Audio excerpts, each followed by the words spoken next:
right, welcome everyone. Another week, another Natural Ones.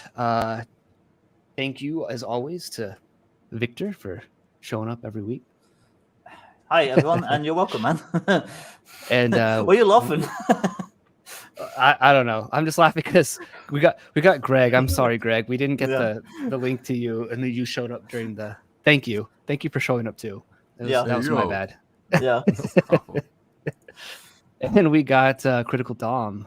He's a what's supporter going of on, the guys? channel, and he wanted to come on and talk about entrepreneurship and kind of where the direction the hobby's going. And I think this is a good conversation because all the other three of us are like attempting to be entrepreneurs in the hobby. See how successful it goes. But I think it'll be a fun conversation, and I'm interested to see where it goes and to hear your insight. You sent me a book. I don't know if you want me to plug your book. Yeah, you don't exactly have to. It's just like an extra thing I did a few years ago. I forget about it sometimes. All right. I think I linked it in the video description. Well, I'm sorry, I can't look because of where I'm looking at here, but it was the Brothel of Intellect, yeah. Brothel of Intellect, yeah. About college and stuff like that. So if you're interested in that kind of stuff, there's a link in the video description below to his book, and it has a few reviews, but it has some good. It has a good almost 5-star rating, I think. So that's brought from my one friend who bought it and then gave it to his mom, and she really liked it. Oh, yeah. The decline of education in the West over the last century. The subject matter kind of reminds me of Neil Postman. Amusing ourselves to death, and also he wrote Building a Bridge to the 18th Century. If you haven't read those are great treatises on education and media in the United States. Yeah, The Postman, good movie. Oh God. Right, CMX. I hope the slap fight with Indestructible Boy or whatever his name is. I hope it works out. Yeah. Interesting. So what is all that going on with Twitter today? I occasionally would pop it on the Gilded because I was running from dusk till dawn today, and then blah, blah, blah, blah, blah, blah. Nothing. I'm not. I honestly haven't been paying attention. Okay, just something frothing. It's drama that doesn't involve me, so like I'm not keeping up on it. Gotcha. I think the Indestructible Boy or whatever his name is, he has some issues with Max from Legion of Myth and Grim Jim and Diversity and Dragons, and he made like a video about them because they went after Ginny. I mean, I guess this could segue into the hobby, and we could talk about the direction of the hobby's going, because there's a lot of these influencers out there like Ginny. That's an aspect of the hobby. And I just made a video today about tourism in the hobby. Everyone should go watch that. It's doing. I watched that about 15 minutes ago, actually. It's doing pretty well. Cool. No, it was interesting saying that the hobby is like Mexico. You got the nice places, then you got like all the other stuff. Yeah, but like the other stuff is like kind of sketchy, but like it's real, Whereas like Cabo, Cabo's nice to visit for a little bit, but right, it's not the standee cutout, village from say Blazing Saddles. Yeah. Or like what is it in North Korea where they set up the fake towns and you kind of walk through it and you're like, this is great. This place is great, and it's like all just like a facade. Or say typically the Olympic villages whenever the games are in. Yeah. Randomly included Victor in his smear, and Victor for no reason at all, because Victor has nothing to do with it. No, I think he took it down. Yeah, I basically confronted him, and he took it down, and he basically was like, yeah, DM me if you want like a personal apology, and I was like, I'm not gonna do that. That's cringe. So I was like, yeah, we're good, thank you. But the gist of it is basically Ginny D did some long thread on safety tools, and she basically said that if you don't like safety tools, you're an asshole. People took offense to that. They made some videos. This guy took offense to those videos. Then somehow Max got involved because I think he said like, well, you went after one of my friends, so I'm going to go after one of your friends. And that's how Max somehow got involved. And then he posted like a screenshot of like kind of like playing like Guild of Association with Max and Grim, and then I was in it too, like with name and everything. So I was like, well, I have nothing to do with this. Why are you painting a target on my back? Shit. Yeah. But he took it down because I confronted him, and we're good now. So yeah, at least he did that. At least he had the wherewithal to do that. That's at least moderately respectable. Yeah, the only card I have at my table is this Squiggle Dick that everybody thinks is hilarious for some reason. I don't know if I can show it on YouTube though. Probably. Or where this is going to wind up. Mercurius Alicus, thank you. He was the channel supporter as well. Potomac. Yeah. Potemkin.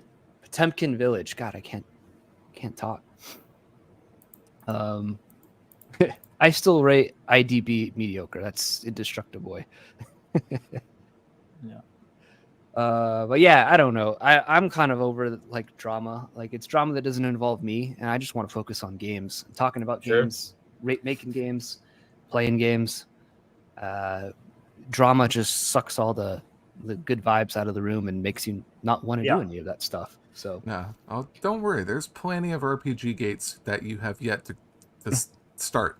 Hey, I've been behaving really good as of late. Yeah. I've been a good boy. Yeah. If 2023 was like this, just imagine what next year is going to be like. It's going to be awesome. It's going to be awesome for us, John. Going to have so much fun. But yeah, let's talk a bit about like where the direction the hobby's going, and because that was a topic you wanted to talk about, Dom, and I think it's an interesting way to go. I think there's a lot of people that are kind of maybe still a little black-pilled on the hobby. I'm curious where you kind of land on it. I'm assuming you're not black-pilled on it, or else you wouldn't play games and interact on the Guilded server and all that stuff, and interact with the hobby as much as you do if you were black-pilled on it. But I'm a little bit white-pilled on it. I think we're on the uptrend of getting out of like the weirdness of activism in the hobby, and just I think maybe I'm being a little overly hopeful, but I think we're at a point where maybe we can get back to just talking about games, and it doesn't matter kind of what your political aisle you're on matters. You know, if we can gather around the table and play a game, it doesn't matter. So I'm confident that that's where we're going, but I don't know. I'm curious what everyone else thinks about that. I think you're on the right track as far as that's concerned. Funnily enough, an article I had written was actually published today. It was on a Substack with this psychologist I talk to once in a while, and he covers gaming stuff. And actually sent him one of the extra Mystara books that I have been effectively gifted by Drive-Thru a while back. And he put it up, and I gave my reasons why I'm kind of done with modern D&D. And it comes down to just all the crap that's happened to rain down from above since January with the OGL debacle. Mm-hmm. So if we're talking about white pilling, what's everybody doing right now? They're making their own games. Now, it might seem to most people that it's going to splinter the hobby, but that's going to let you go off in so many different directions with your table. And you really don't need anybody else outside of your table as far as that's concerned. As far as I'm concerned, it's as simple as that. I think a lot of the people that are worried about the fracturing of the hobby, they see D&D as like this monolithic thing that is the hobby. So like if people stop playing D&D, I think they're worried that like it's the end of the hobby. But I don't really think D&D is necessarily propping up everything, you know. It's definitely like obviously a big portion of it, whether you're in the OSR old school or you're playing 5e. But it's Godzilla, everything else is Tokyo. Let's be honest. But if what your concern is actually playing the game, you're not going to care about what other people are doing, right? Mm-hmm. If it is the case that you want to play your game and then be affected by somebody outside of your game who tells you what to do and what the superior game is, well, you got a different problem there, because then somebody else is controlling your game. That's just between you and the guys at the table, especially when you're not broadcasting it. So you can just talk about whatever you want to. You can take the game whatever direction you want to. You can do whatever content you want to. It's just up to you. So my games are radically different through the week. I've mentioned this before, but I basically have a week that's got like 3 games, then a week that's got 6 games.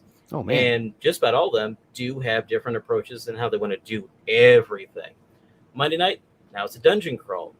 Thursday night, they're murdering everything they come across, and we had a TPK a while back, but they took it on the chin like champs. Friday, a lot of conversations, quite a bit of social interactions, but they've made now a ton of money, and they're building their keep. One of their guys is trying to become a noble. They want to do domain play, and that's in the Tyranny of Dragons campaign. Pretty late in it, but they've got a ton of money, and they have plans for the future for their characters. With Warhammer Fantasy Roleplay, they're trying to just survive, and now ply a barge up and down the Bogan, which is where they are. Are you GMing all those games, or are you just a player in some? Oh wow, man! No, I've not been a player in a game for a while now, but I enjoy playing just fine. It's just that DMing is my business, and it's also what I'm good at. So. Oh, okay. Yeah. So okay. So you I think we've talked about this before. So you do. This will be interesting then. So you do the paid. Do you do the paid DM thing? Yes, that's exactly how I got into this. It's just a gradual thing that started when a game store finally opened up in my hometown. One of my friends was the guy who took the risk to start it. So I told him, hey, you're doing this. I want to DM a game every Monday night, and we're just going to have it be a thing. I basically put in a standing order for everything 5th edition that came out. Bought a ton of models. I have too many now, but I'm going to enjoy it. And gradually over time, you'd finish up a campaign. I had a waiting list of people who wanted to play. Start up another game on Thursday, and then everything ultimately leads up into COVID. Then you got an issue there where we couldn't really do anything at the game store, so I brought the game into my house. The game started being kind of pay to play because I wanted to make some money off of it. It would cover new books initially, but we get a couple of stimulus packages, and then I'm thinking, what if we go deep? So I then took that risk. I bought stuff, a bunch of terrain, even more miniatures, like more books, all that stuff. And that's what I've been doing now as my primary income for 2 years. And crazy. It's been great. It's been enjoyable. And I'm just going to keep doing it. If I get lucky sometime soon, I might even have an online game coming up this Wednesday or so, because a friend of mine who's in a couple of these games, he had a group. They had a killer DM where they were going into, say, some old Gygax stuff. We're talking Tomb of Annihilation, Tomb of Horrors, one of those deals. And they just kept getting mauled, and they just kept getting killed. But these are new players. Like, you got to ease them in, and then you pop the cherry. You don't pop the cherry first with a character death and then make them deal with that. But I'm thinking the Dragons of Icespire Peak module will be great. It's kind of a hex crawl. It's pretty relaxed to start off, and gradually there's going to be a dragon, and they might wind up having to fight it. Yeah, nice. That's cool. I honestly forgot that you were doing the paid DM thing, and that's I think that's cool that you've done it as your income. I know some people have like some ire towards paid DMs and whatnot. Oh yeah, I tried to figure out information for years about it because, like, could I do this and everything would come up like, no, fuck you. Why would you do that? I don't care personally. Like it. Get that money, I guess. I mean, like, don't hate the player, hate the game. Like, no. And if there's people out there willing to pay, like, why not? If you got talents, fucking go for it. Really. Yeah. I mean, if we're talking about entrepreneurship, you take a risk, and then if you lose, you're out something, right? Yeah. I'd be out money, I'd be out time, I'd be out like a lot of effort, but I just keep it going. And luckily, I've got great guys who always come back. They always have a good time. Might have to do with the fact that there's always beer in the fridge and I cook dinner, but they come back. Nice. Actually, I'm going to be having an art exhibit next month. That's something I negotiated over this afternoon because I wanted to do that for years because I love painting. And I got a bunch of different models. I'm going to put those out and try to sell those as well as a different aspect of the business. I've even thought about game design, but I don't think I could actually do that. I mean, you guys all design games, for example, some of which I bought. And there's going to be so much coming up in the hobby now that I don't think I just want to like put that drop into just the waterfall that's coming when it comes to that stuff. Yeah, but I think that's really cool. I think that's really respectable, like what you did. I mean, okay, I'm a capitalist at heart. So like, if people they see value in a service that you're providing, they want to pay money for it. Like exactly. That's what it is. America. Yeah, exactly. Yeah. Well, I'm not American, and agree. So yeah. It's fine. The Dutch have rehabilitated themselves for the last few hundred years, so we're good. Yeah, that's true. Yeah, Grim has the ultimate paid DM job. I'm not. Grim has the nudie stuff, right? I think. Yeah. I mean, that's not necessarily my thing, but no, more power to him. Whatever. I glanced I glanced at Tabletop List once, and the first thing I saw was like a girl like holding open her mouth with some stuff on her tongue because she just serviced her boyfriend. I'm like, I'll watch something else. It's not even that I'm a prude. Like, I'll gladly watch videos of that on my own time. But like, is it the melding of two worlds you don't? Yeah, expect? like I don't know. Yeah, like it's just yeah. Although But sometimes you get those players, your players are guys typically. Like I've got 1 or 2 girls, but sometimes the guys are wanting to do that puerile trick where they'll be like, "All right, I'm gonna put my hand on your leg. It's slowly gonna go up," and it's just a game of chicken at that stage. Oh, I see a question directed at me actually. Let's see which one. Let's see, it's from Rex Steel? Rexdrill1. Do you want to read that? Yeah, I got it here. I found it. Are there any challenges to having GMing as a job, and does having it as a job affect your enjoyment of the hobby? I'm not criticizing, by the way. These are honest questions. Let me answer the second section first. It changes my enjoyment of the hobby, where I would always put in a bunch of effort, and I really want to have this great experience every single game. Now it's just, okay, I have an outline. I got these players. I'm just going to kick the football. Then we're going to see what's going to happen. Because my son just turned a year old a little bit over a month ago. And having a baby running around makes prep very difficult, as I'm sure anybody who has kids would understand. Mm-hmm. So with me now, I have gradually changed my play style and also how I set up GMing to, okay, I need to know the setting. I need an outline. I need some possible encounters that might happen. All right, guys, we're going to do a recap. Let's go. Let's see what's going to happen this time. You kick it off, and then they kind of drive some of what's going to happen. Challenges to having DMing as a job. Finding players. I've been very fortunate that I've got people who just want to come 1 or 2 times a week, and these guys are able to basically support the business in that fashion. But expanding, that has always been something I've been concerned about, because there's obviously a limit on how many games I can do per week. Naturally, just as a person who needs to do other things besides running games, because I've not been able to do much research, not been able to read all that much, and it's kind of driving me crazy in the back of my head. So I think, for good or for ill, I'm going to want to try to find some more online games to run. And if I get lucky, I could have maybe a one-shot turn into something like that pretty soon. So finding players, setting a price, making sure everybody's, kind of happy. There is some natural necessity of discussing what kind of tone you want in a game. That will come up because you want everybody to have a good experience. And if somebody likes a certain thing, somebody doesn't like it, you just put the kibosh on that. It's like, hey, look, we're just playing D&D. Let's just go. So, cool. Somebody paying for a night at the brothel, great. Talking about titties, okay, it could also be great, but maybe somebody doesn't enjoy that. So just like, all right, hey, you get lucky. -5 GP. Yeah. Patty has a question for you too. Yes. How big is your group? But you have groups, multiple. I do have groups. Typically there are 5 players. I've got one that is 3, and for some reason I've been unlucky finding new players for Friday nights.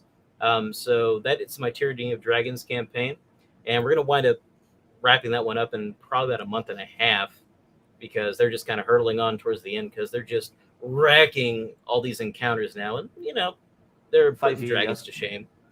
So yeah. So what systems are you running as part of your business? Basically, all of it is 5th edition D&D, but I have also convinced them to try other things once we finish up these campaigns, because we had a frank discussion. Hey, look, guys, we've done this for a long time, and the options have gotten kind of ridiculous. I want to try something else. Where else can we go? One guy said, hey, we could do D&D 3.5. I've got a bunch of Pathfinder books. I've got like all kinds of stuff for D&D Basic. I really want to do Mystara. I want to do Rule Cyclopedia, Old School Essentials as well. But I've also got AD&D 1 and 2 available. So I've just been spending money and getting new games so I can offer those, especially something like Hyperborea. We have a lot of Hyperborea stands for good reason on the Guilded server. So yeah, I kind of wondered what the hype was about, and then I got the books. And I was like, this is badass. The fighter gets like an extra attack every turn, just like because he's awesome. because he's like a veteran guy. Yeah. But no, I was enjoying my games. Sometimes after I crash real hard, but a little bit of sleep, some chores, I feel better afterwards. Does it feel like well, first of all, I guess, Greg, you were going to say something. What were you going to say? I was just saying, I think Dom has been following the Chronicles of Iris since the beginning. I know he's been following since that's entirely because of a piece of artwork, and I did grab the copy that you sent me a long time ago.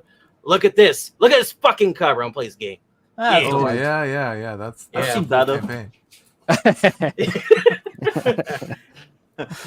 No, that's something I came across, and I really enjoyed the tone of everything. So yeah, I grabbed that, and I might be able to convince the guys to do the Doom that came to Astreus as maybe a short form thing, and then that'd be cool with Hyperborea. Yeah.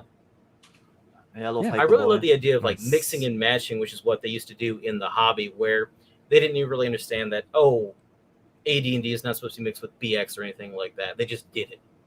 Well, the mixing actually it's not too bad. Like, what is it? He doesn't make videos all that often anymore, but grumpy old Grognard, nice guy. Yep, I'm subscribed to him. Mm-hmm. He made a video a while back talking about AD&D and BX and how like they would have a BX player come in with his character sheet and they'd be like, yeah, you can join our AD&D game and just use your BX character sheet. And he said like generally it worked fine. Awesome. There wasn't too much trouble. So I think AD&D and BX are more related than maybe a lot of people realize. It's totally. I mean, okay, the AC's target numbers are a little different, 19 and 20, but right, those are a bit different.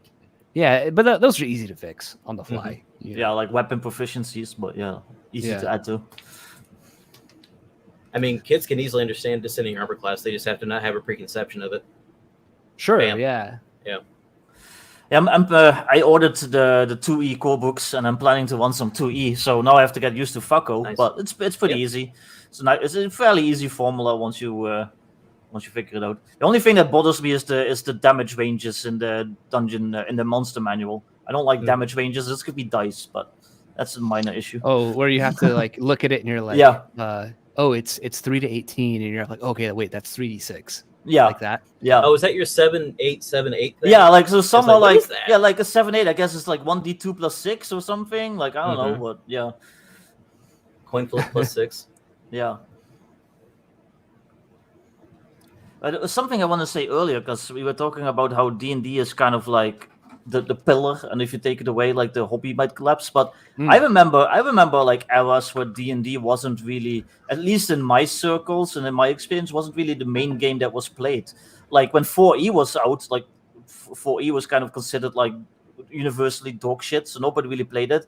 Also in like the 90s and maybe up until the early 2000s before third edition came out, like most people that I knew were playing Vampire, they were playing Shadowrun, they were playing like D20 Modern, they were playing like all these like other games instead of like purely second edition or whatever. Like second edition was like the old gray bearded guys like playing that shit.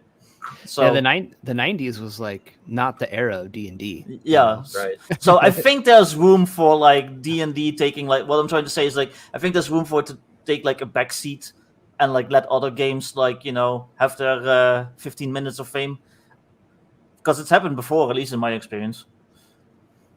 Yeah, and it could happen again. I think it will happen again. I think 6E is going to come out. I don't know what they're calling it now. I don't care, but 6E is going to come out. I think it's going to be popular for a little bit. Like the VTT will interest some people, but I think kind of like a Call of Duty game or something like that, people are going to lose interest, and we have to come out with the next new thing. I don't think WotC understands that cycle of, if you want to make it like a video game, well, video games have, especially when they're franchises, have like really high turnover rates. Yeah. So, the only content for 1D&D that I've seen from like third-party people like talking about it on YouTube is like, it's like they're reviewing patch notes for like World of Warcraft or something. Here's the new druid build that's coming in 1D&D. Tune in for the changes that are going to happen to, it's like... Yeah, it's like reading Diablo patch notes. Yeah, it's like...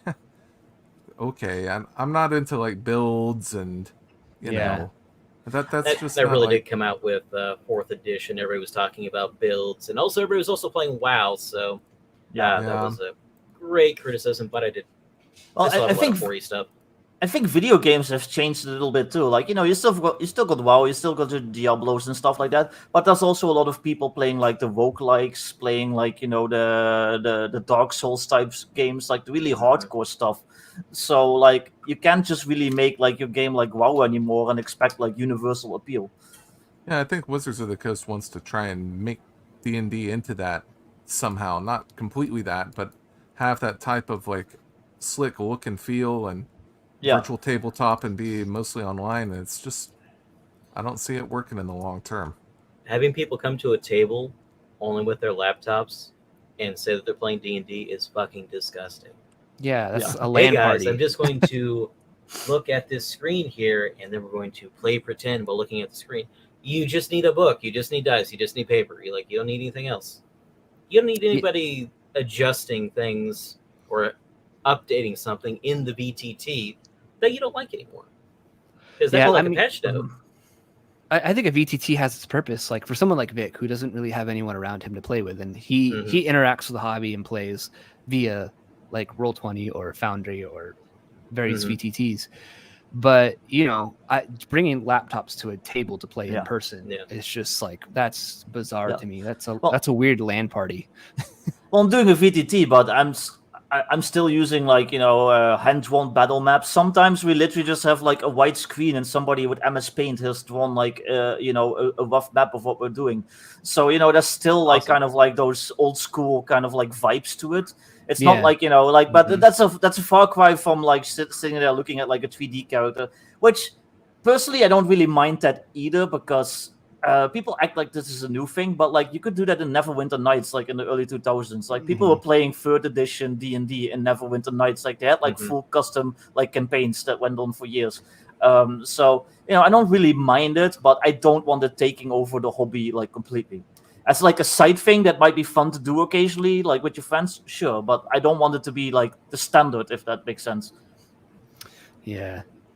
I could describe my gaming table itself for just a moment, because I'm in a corner. I got all my books behind me and stuff, but I've got 3 monitors, and they're all hooked not only to my computer but also into the TV that I've inlaid into my trestle table. So it lets me project stuff onto it, and Roll20 is useful in that case. I also use Map Tool depending on the campaign that we're playing. Although after talking with some guys, I might look into that Owlbear virtual tabletop, because it's supposed to be very plug and play. But it lets me put on a map. You can adjust the scale really easily. And for the most part, we take models and we put it on there, so you at least get, to some degree, some cool artwork in the background. Yeah. Or with certain YouTube videos, it can be animated.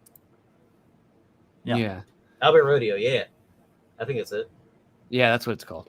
Patty has an interesting comment here, because we were talking about Baldur's Gate a while back. So Baldur's Gate might carry 5e for some time, especially if they do DLCs and whatnot. And I think it's interesting, because I feel like Baldur's Gate is coming out at the end of 5e's life cycle of what it is. Because let's be honest, I've mentioned this multiple times, and I think I'm going to be right on this. Once the new D&D comes out, those 2014 handbooks are gone. Like you're going to have to find them used. Yeah. You're not going to be able to find those 2014 core rule books. And so it's a weird thing. I think it will get some people interested. They'll be like, oh, Baldur's Gate 3 is cool. I've enjoyed playing that. But it's entering at the end of its life cycle. So obviously I think they're hoping that people will be like, well, what's the tabletop like? And then they'll play 1D&D or 6e, whatever it's going to be. And that's just not going to feel the same, I think. No. Especially with the VTT and the expensive subscription.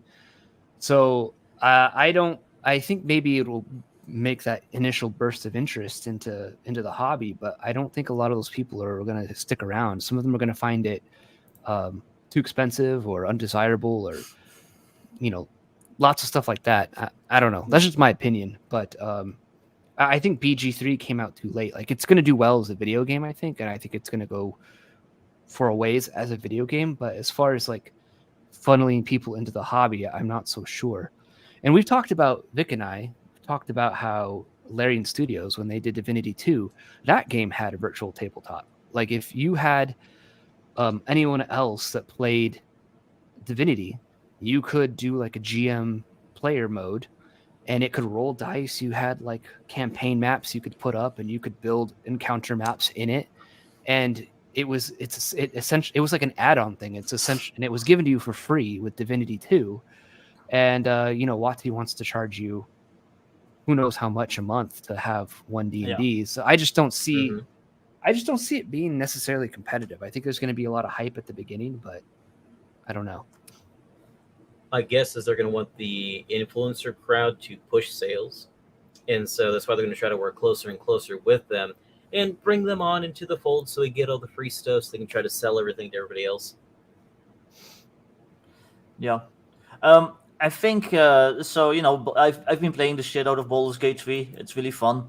But I think there's going to be a good chunk of people that if that's their first experience with D&D and then they try to like find a group, if they find the wrong GM, I think they're going to be disappointed. If they find like the current day, like the Critical Role inspired like GMs, they're not going to run the game like Baldur's Gate. Baldur's Gate is like letting you like play the game. There's not gonna be like any danger. There's not gonna be like evil races being evil. There's not gonna be like dungeon crawls. There's not gonna be like killing monsters for XP, finding like cool treasures and stuff. You're gonna be like stock role playing for 3 hours with like some lesbian tiefling. So so I think there's gonna be a good chunk of people that will be fairly disappointed. So. If they don't find the right GMs anyway, but yeah. Right. The experience doesn't translate that well from a video game to the tabletop. Absolutely. Well, the video game is more like 2014 5e. It's not like Critical Role 5e. That's some of the elements. That's like some of the obligatory like wokeness, but it's not too egregious. But for the most part, it doesn't. Like I said, it doesn't play like Critical Role 5e. It plays like what 5e was supposed to be at the beginning. So, Vinny thinks you're spot on. Yeah. Oh, well, usually am, but thank you. No, I've had a lot of fun with Baldur's Gate 3. Actually saved right now in the middle of a fight. Found that Shard Temple in the Underdark and just been going. Oh, yeah, the Gauntlet of Shar. Yeah, that place. Yeah, is then cool. there's that big elemental thing. I've been having fun fighting it, trying to figure out the encounter. Yeah. Beardy Ben says, I totally think people will hack BG3. I think you're right. There's going to be mods, I'm sure. Nice. Yeah. And I'm sure there's going to be mods that turn BG3 into a virtual tabletop. And then Wizards of the Coast will have a problem on its hands where like, oh, well, I could just buy BG3 one time, install this mod, have a better virtual tabletop than what WotC's making. Because like someone pointed out how the WotC tabletop is like, if you want that video game look, it's not really a good video game look. It's like you have these little miniatures. They're not animated. When they cast a spell or attack, they like wiggle a little bit, But if you're to use Baldur's Gate 3 as your virtual tabletop, you will be able to have like animated characters, all kinds of stuff. So yeah. I think they'll have a problem there.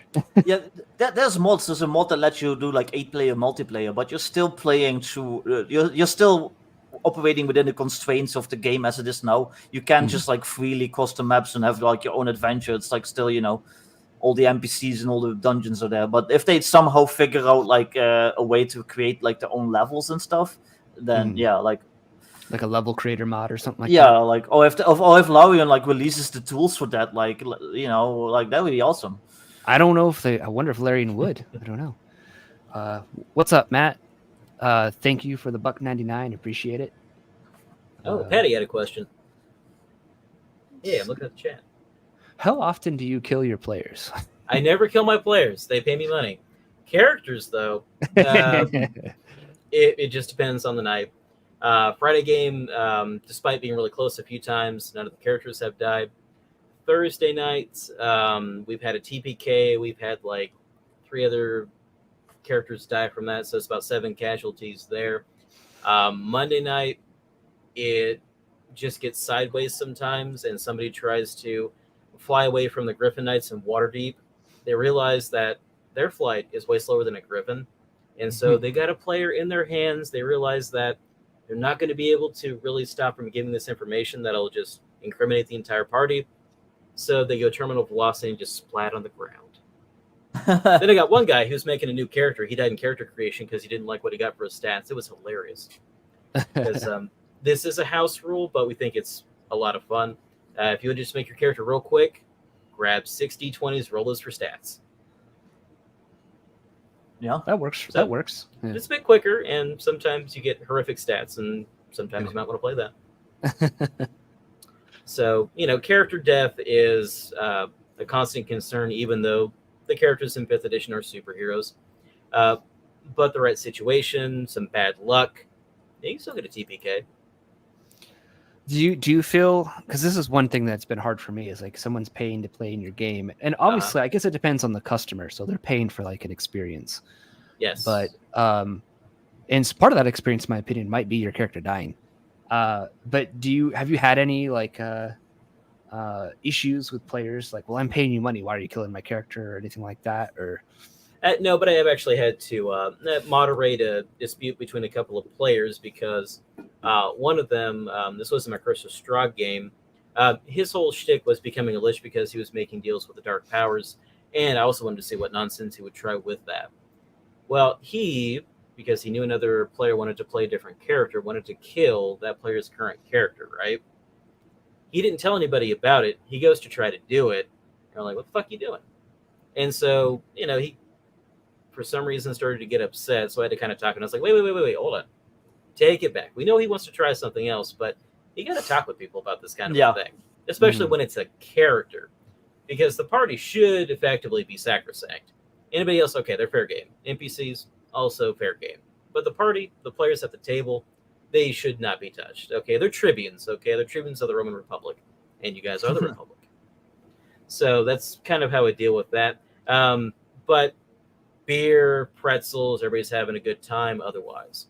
Yeah. But it does crop up, and I've had to moderate enough disputes with other things to deal with that. I've been president of a bunch of different organizations, so moderating debates has been something I've done too. Which comes down to, I don't have a gavel here, but, just whap it sometimes. on top of the head.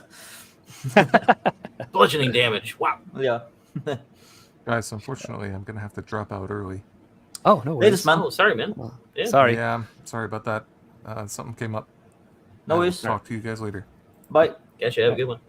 Everyone check out Chronicles of Iris. Yeah. And I love that cover. That came to Astraeus. Look at this metal that's cover. I think Greg is an example of and Vic too, but of 5e creators that are doing cool stuff with 5e and like making it different and cool. What D&D should be. So yeah, if you do the optional rules right, you can emulate older D&D. This was just a couple weeks ago, but I reminded my players that, guys, feats are optional, flanking is optional, and it's all up to me. Yep. A lot of people don't know that. Mm-hmm. But yeah, that was like the original promise for 5e. Like when it was D&D Next and stuff, they were like they were like courting the grognards, like, hey, like we're going back kind of to our roots and stuff like that. You guys will love this. And then like 2019 or something rolled around, and they abandoned that. I do like saying D&D 5th edition is separated into a pre and post Tasha's Cauldron era. Exactly. Because I've honestly complained at the table about how just about everything the players are doing anymore. Which book is that in? Is it Tasha's? Did it come from that? The super special wizard lady who has a tramp stamp? Yeah. Yeah, Tasha's is the one that lets you like make your own races and like all that stuff. Yes, this has been some years ago, but I wrote an article for an online publication called Arc Digital about the whole "Is Dungeons and Dragons inherently racist?" And it was written basically when that was a big furor. It's like, here you go. Here's your like little tiny box that'll tell you how to make your own race. Go ahead if you want. But of course, it didn't satisfy anybody. But it also makes everything into this slop of nothing is different. Yeah. Mhm. Although one of my guys, because I showed him some of the artwork from Dragonbane, he wants his next character to be a Duckman. I was like, okay, we'll make you a Howard the Duck kind of guy. He's an interdimensional being, sure. Yeah, why not? I mean, there's crow people. Like, might as well have duck people, I guess.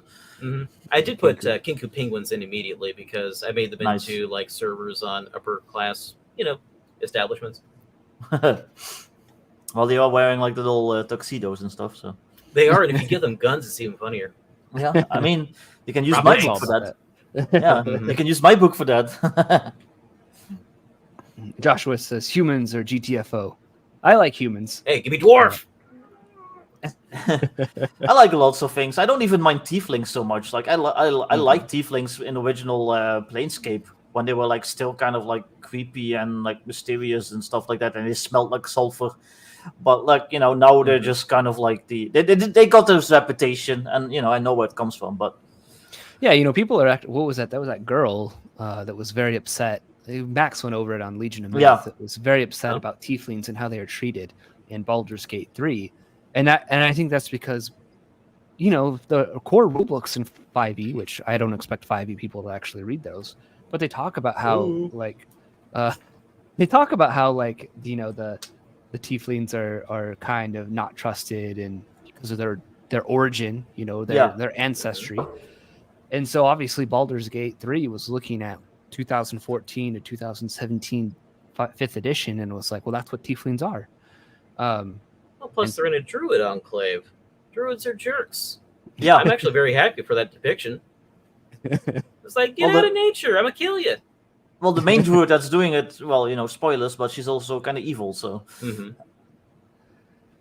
But yeah, like that's been like the D&D lore since forever. So like that's why like these tourists come in and all of a sudden they're like surprised that their version of D&D that they've been playing at the table and they've been like just watching watching on Critical Role. Listen to the dwarves gay. But yeah, like it turns out not to be the actual D&D turns out not to be their vision of it. So all of a sudden like it's like they're just confused. Yeah, I'm gonna have to pick up. I haven't actually played Baldur's Gate 3. I've actually been playing Baldur's Gate 1. That's actually why I got the AD&D 2e core rule books because I had no idea what was going on and Ettercaps kept wrecking me. I'm like, all right, I have to get the books. I need to know the game. Yeah. When I played Baldur's Gate 1 as a kid, I got it. I think I went to Kmart and I saw it there. It was like a skull in a CD slipcase thing, and I was like, "Mom, I need to get that." Yeah. And I wasn't allowed to play D&D, but it didn't have D&D anywhere on it, so she didn't know what it was. So I was like, cool. And so I'm playing it, and I guess this goes to show like not understanding armor class. I didn't understand descending AC. So I was assuming like I put this armor on, it has a high number. Like, why am I dying? Exactly. I was in the same boat. I had no idea. Higher numbers are better, right? Because everything else is higher numbers better. So why wouldn't this be? Like, oh, I'm gonna wear the 17 AC armor, and not like the like whatever. Like, yeah. So I kept dying, and I didn't understand why, and then I'd get frustrated, and I'd turn it off. And I mean, I eventually figured it out, but it was pretty funny at the start. I'm like, oh, the smaller number, but hey, I figured it out. Yeah. Yeah. My friend who actually got me into Dungeons and Dragons started with AD&D, and when we played it for the youth group that we were in. He kind of looked at everybody's like, wait, why are the numbers going up? Why does the armor class go up? It's supposed to go down. Yeah. So was it were you guys playing 3.5 or something like that? Or yeah, I started with 3.5, and that was just at a sleepover we had. And it was basically just a sketch out of a city. And the guy said, hey, I'm just going to give you a little bit of a taste of how the game goes. And he says, all right, you're here, you're here, you're here. What do you want to do? And we look at each other like, wait, what? So one guy goes down a back alleyway, and for some reason, Michael Jackson is there. It was a particular time when that was a regular joke. And so he tried to run away from Michael Jackson. I went over into this forge because like, hey, the dwarves over there. And unfortunately, I had offended them because I didn't know Dwarven and I had not done something right. My toe gets bitten off. But it was magical somehow because I imagined it. And it was also sort of my fault because if I knew Dwarven, I could communicate properly with them. It's cool. Then I tried later, and I started DMing, and it's been fun. Well, I started in 4th edition, in that dirty, filthy edition, but whatever. Start with Hey, I had a 3.5. game of nothing but girls, like crowning achievement right there. They had fun. I had fun. But just a passerby says, at the basic expert, you did not read the manual for Baldur's Gate 1? No, because I was a 12-year-old boy. Like, I'm not going to read the directions. Yeah, no. I only read the manuals for because back in the day, like manuals would also have like cool flavor text, and I only read that stuff. Good game box art is also just lost. Yeah. Period. Because I've got a box copy of the Wheel of Time FPS, and that is a gorgeous box. Mm-hmm. Yeah, I love when video games came in like the big cardboard boxes. It's one of those. Tough guy. First time I played Baldur's Gate, I didn't understand alignment, and my party slaughtered each other. Yeah. Oh, that's funny. Yeah, Baldur's Gate 3 actually has like a lot of references to like Baldur's Gate 1 and 2 and stuff like that. So, well, that's cool. Even though it's 100 years later, but like 100 years later, isn't Minsk in the game? Yeah, he's in the game, yeah. But they explained that. Well, they explained that basically he was a statue for a long time. He was petrified. I'll buy that, sure. Yeah. And then Jihira, or was it Jihira or Zahira? Jihira, I think. Jihira, she's in that too, but she's a half-elf, so she just aged gracefully. Patty says, you didn't read the fucking manual? You were my hero. How dare you? Well, I was 12. I was 12, so... and not in the hobby yet, because I wasn't allowed to be. So I read the books. Like, you get a game, you're driving home, it's like, let's figure out how the game goes. I'm not a tiefling. I'm a Goliath with my bald head right now. He's tall. Vic is tall too. So you don't want to know where his horns are. Yeah. But yeah, like ultimately, I don't hate many races. I can see something cool in all of them. It's just how you portray them, how you play them. But I get why some of them have like a bad reputation now because of like the mainstream portrayal. But like I don't mind tieflings if they're played right. I think they're really cool. Like I personally am a huge fan of half orcs, and people like there's a lot of people that are like, oh, I don't allow half orcs in my game because orcs are monsters. Well, I enjoy that. I enjoy being a half monster and having to deal with all the suspicion and all the cultural baggage that comes with that. So yeah, I've kind of softened on Tannis that. half elven. Yeah, I've kind of softened on that. Like if I were to run AD&D first edition for like you, Vic, or anyone else, I would allow anything that's in those 3 books. I'd say is fair game. So in my game, you want to be a gnome. I hate gnomes, but sure, you can be a gnome. So. Yeah. Actually, now that I think on that for just a moment, I probably make things a bit more difficult on myself as a GM than I should, because when I started, it was just core books. We're not going beyond that. And then open the floodgates, and then, Yeah. Oh, sorry. Go ahead, Vic. I was gonna say 8 dwarfs. I'm not racist or nothing. I just don't like them.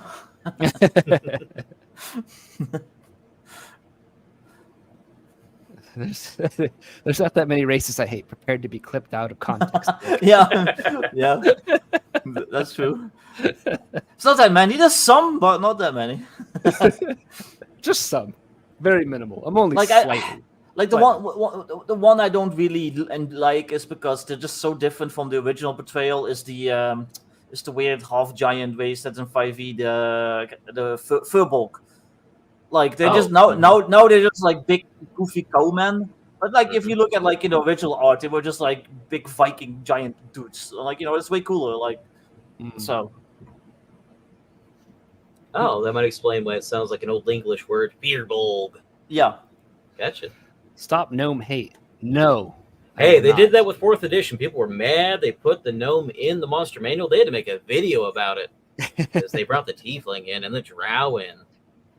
Gnome lives matter. No, that's just your opinion, man.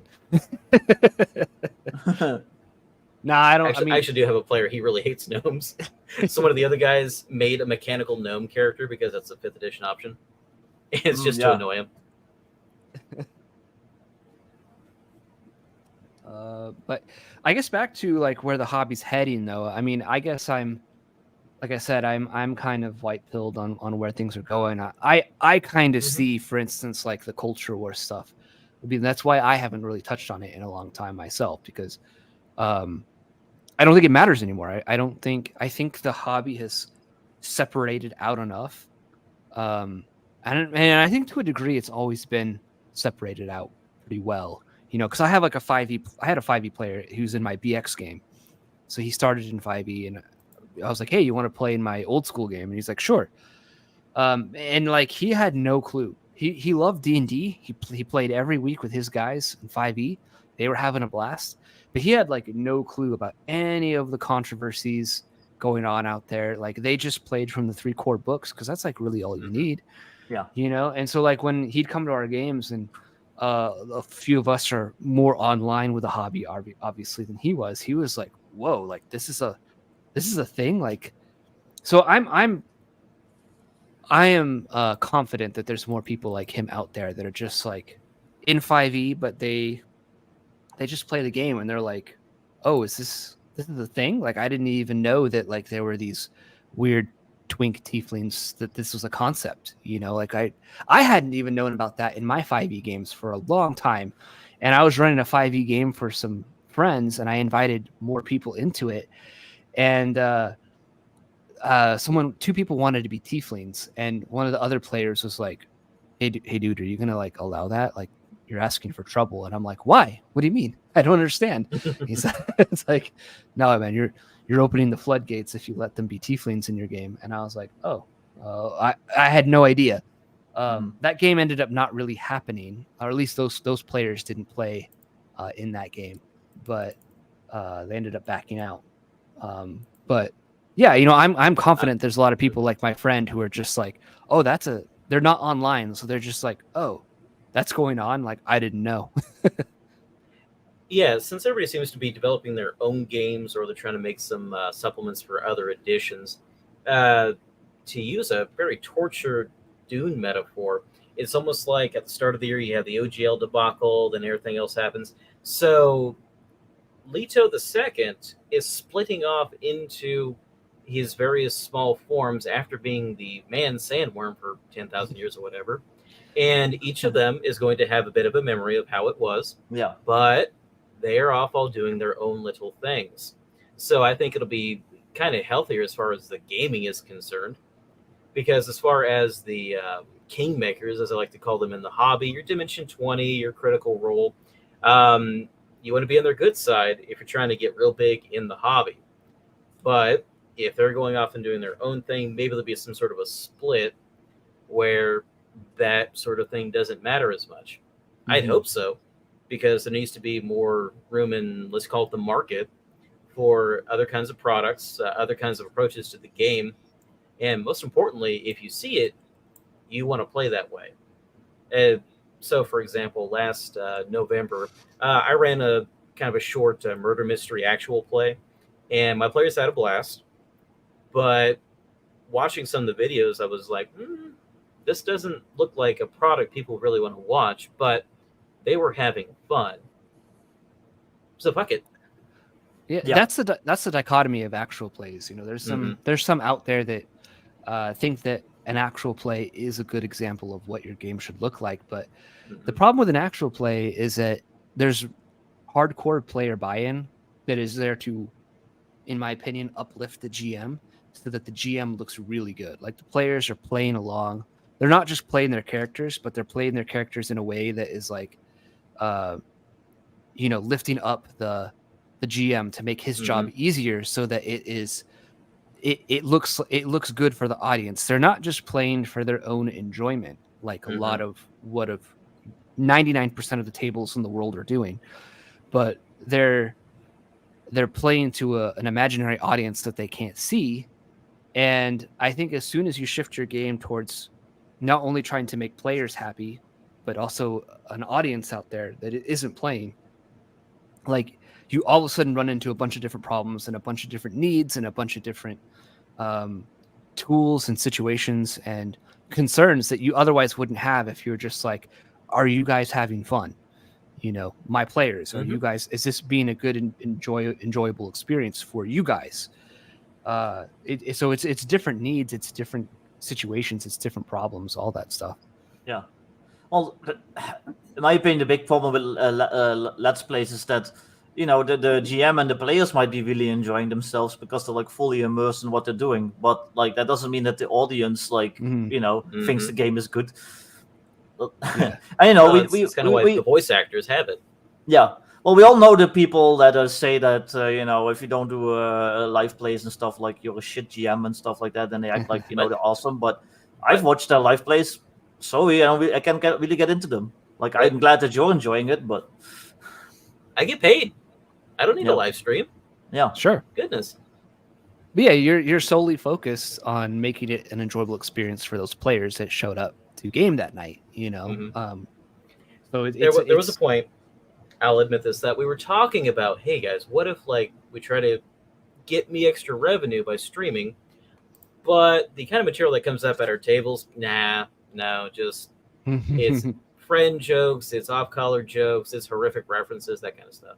Yeah. And yeah, I've watched some of Black Lodge's Cyberpunk games, and you know, they're obviously having fun. They're doing like all sorts of roleplay and stuff, but like, I can only watch so much before I get bored. And that's nothing against them, but that's just the nature of the beast, in my opinion. Yeah. Right, because the focus is not on the players, it is on the audience, right? Well, for me, like I can't watch Critical Role, and that's like the most popular actual play ever. And I've tried when it first came out. I tried to sit down and watch it, and I'm just like, I'm bored. This is boring. I don't care. Yeah. Well, we did one. I'm sure all the people that watched it thought it was shit, and I'm fine with that. So yeah, we did it to demonstrate a different thing, though. You know, we were talking about sandbox games, and I wanted to go in with zero prep and just a map. That was my prep, and be like, look, you can run a game from the seat of your pants if you have the right tools. Yeah. So, you know, that was the goal of that game. It was. I more meant the Lord of the Rings one, because that was like a group effort. The other ones was just us two. That's just us like doing some shit. But like the Lord of the Rings one was like, you know, like an actual group, and we actually set it up as like an actual play. Yeah. That one was okay. That was more like audio issues and everything, and I didn't have time to edit it very well. There's like there's a whole after the fact thing too that you have to do when you have an actual play. Of if it's not streamed, then you gotta edit it and make it look good and get out all the ums and uhs and we need to look up that rule or whatever, you know. And the likes, promotion and all that stuff. You got a cast. You have a production team, and I hated doing production, so I was just like, all right, I'm not gonna do anything. I'm just gonna like have this ready to go. I'm gonna hit play, and then I don't care what happens. I'm just talking. But for Critical Role, I've watched half the first campaign. I watched the entirety of the second one. And I've fallen off with the third because, one, I'm just too busy, and two, there was a guest actor they had on that I hated their character so much in their voice where I just stopped listening. But I've actually got some of their model line I'm going to work on painting for that art show I'd mentioned previously because, you know, sure, why not? Try it. Sure. Trying to think of any other. Trying to think of questions here. But yeah, you know, I'm confident that the hobby is going to go in interesting new places, and I'm not black-pilled on it. I don't think the culture war matters as much anymore. I think like it's been beaten to death. It's been years. So I think we're getting to the point where there's going to be games for game's sake, and I mean we're starting to see that with. I think we're starting to see a turnaround in television. You know, the stuff that was people were letting fly isn't flying anymore, and people are just over it. They're just tired of it. So I think it's happening in the hobby too. You know, so like how D&D sales are not that great. That's been a whole like topic that's come out recently. That 5th edition sales haven't been really great, and then you know Baldur's Gate 3 comes out, which is more close to older D&D and. People, and all of a sudden it does really well. So I think there's definitely that like hunger for it, or Shadow Dark. You know, where Shadow Dark, I think is a game that is not my cup of tea, but it's just a game for a game's sake. It's not necessarily 5e, but it's very old school in nature, and you know, it did really well, did phenomenally well. I want to do that well with my Aztec. I know I won't. Yeah.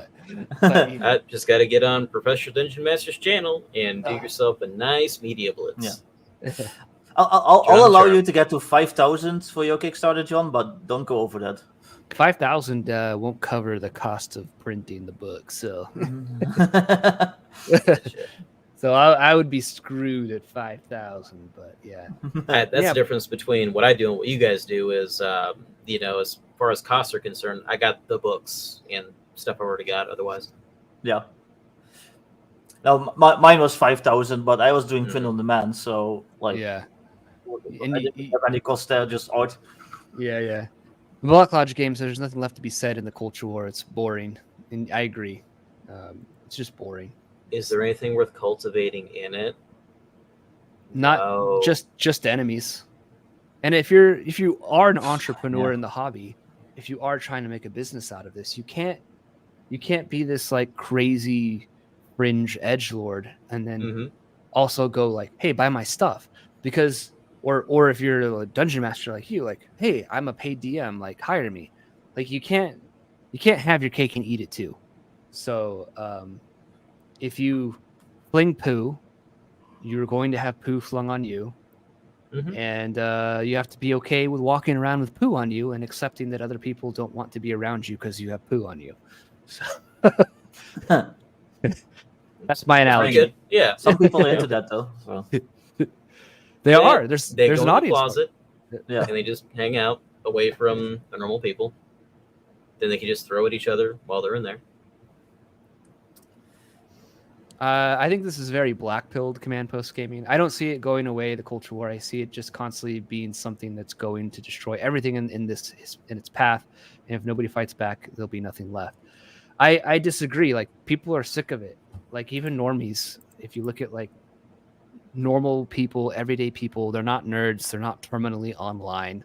I think if you're terminally online, it can feel hopeless, but like, that's why you got to go out and touch some grass. Hug a loved one, play a game, Read a book. Yeah, I think it's gonna be okay. Like I don't see it. Like I said, I have that 5e player that like had no idea. He was into 5e. He was into the hobby. He played every week. He wasn't a tourist. Like he was playing the game. He just wasn't an online guy. And I envy that sometimes. And he is like, oh, that's all stuff going on. Like that's new to me. That's news to me. So, or yeah, insert name here. Touch some ass. You could do that too. Ass or grass. I was thinking of maybe showing some of the Kingdom Death models I painted on the stream, but again, I don't know if that'll get the censor hammer. I mean, is it like? It's not new, but it's great cheesecake, right? Screw it. We're far enough into the stream. All right, let's go. Okay, so after Gen Con, I came back home and ordered the pinup Percival. I don't know if this is really going to focus all that properly, but as you can see, she is a gal. She is on top of a table, and if the bloody thing will focus, I think it did pretty well on the skin. It's not actually focusing all that well. Most importantly, there's a dog trying to pull off her thong as she's trying to read a book, and he will not let her go. But this is one of their bigger models, and I had a ton of fun painting it. And I just got a little bit more I want to do on it. And then it goes to the private collection for those who come over to play games, to ogle at, and occasionally for me to use on the table. Nice. My hand behind it. Am I doing it wrong? Oh yeah, maybe try putting your hand behind it. It's like, is that? Did I do it? Oh, there you go. Oh, hey, yeah. Cool. Yeah, a little bit of kind of a Red Sonja vibe. Yeah, I kind of wanted that actually. Then, what kind of paints do you use? I've been using speed paints lately, and I've been enjoying them because I've talked about this on stream. As much as I am an artist, let's see, let me go back to this layout here. As much as I am an artist, I hate painting minis. I want to get to playing the game. So I actually just use the what are they called? The Knowles Yours miniatures or whatever, the WizKids stuff, because it's what I had from the local game store. But I've had those for so long, they're starting to dry out. So I'm looking at getting some new stuff, especially I'm going to try to paint more pieces for this art show I'm going to be in. Yeah. I'm using these. I got this little like starter set here. Star of, set? How many this I got in here. there? So, what exactly are the speed paints? Do they dry quickly then? Is that why they're speedy? No, they kind of are a glaze and a wash and a solid color kind of all in one. Whoa. So you kind of prime your models Mhm. and let's see, I have the book in here. You kind of you prime your models. Like they suggest priming them white and then you paint over them and the paint kind of pools into the crevices and corners and it kind of gets your highlights and shadows like all in one go. Uh-huh. Yeah, so it gets the washing and some of the highlights out of the way. Cool. Yeah, all in one wash. And so like I play bolt action and let's see here. I am looking into getting Army Painter next. I was looking at some of their sets on Amazon. And so these are some of the guys that I painted here. Okay, if he'll focus. There you go. Hey, Nice. there That you looks go. good. And I was lazy, you know, like I'm lazy and Well, I was able to do that. So Tabletop ready, baby. That's all Yeah. you need. we still need to play some bold action on Tabletop Simulator. yeah, we'll do that on it. We should do that on a stream. That's an Yeah, actual. There's a German I made. nice. Mhm. So, Get himself a nice machine gun. little MG42. Mhm. But yeah, so I like the speed paints because they do a good job of like me getting the model done so I can play the game. Like painting is Yeah. not my part of the hobby that I love. I love playing the actual game, and I view painting minis as like this like ritual, this price I have to pay to play the game. It's a So- chore, yeah. I played Warhammer 40K in college pretty hardcore, so our whole shtick was, okay, hey, you bought that stuff, we're doing a painting night, just get a tabletop ready. Just like 3 colors is all you needed. But Legacy Game Mastering, I think it was, who said a while back that, you know, if it looks good from 3 feet away, there you go, that's it. You don't have to worry about it. Yeah, that's That's great advice. I wish I'd known that before. It's good That's relationship advice too.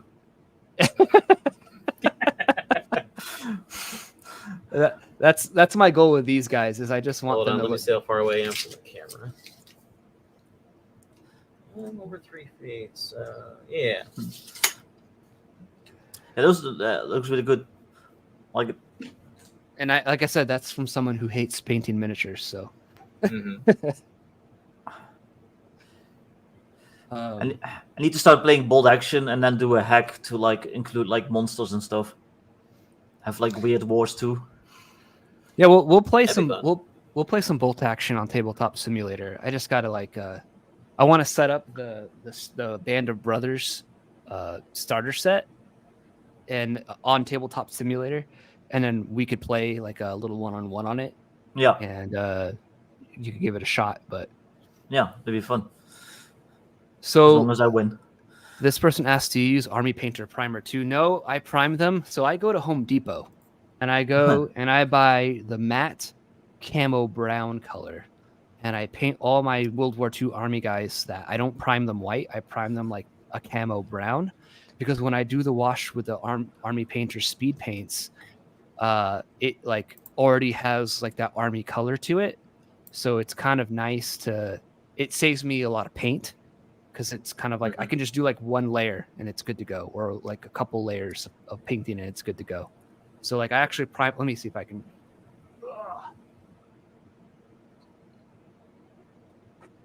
I was painting up from Germans. spray painting black.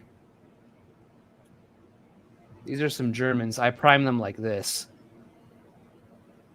and then I paint over them with the speed paints because I'm lazy and I'm trying to like get it done as quick. Get it done. So that's after like a layer, 2 layers. I think I did a layer of like it was too green, and so then I did like a slight wash of blue over him because I wanted it to look a little more blue green. So yeah, I think I'm a pretty good painter anymore, but then I see stuff that people do for Golden Demon, and I just can't compete with that.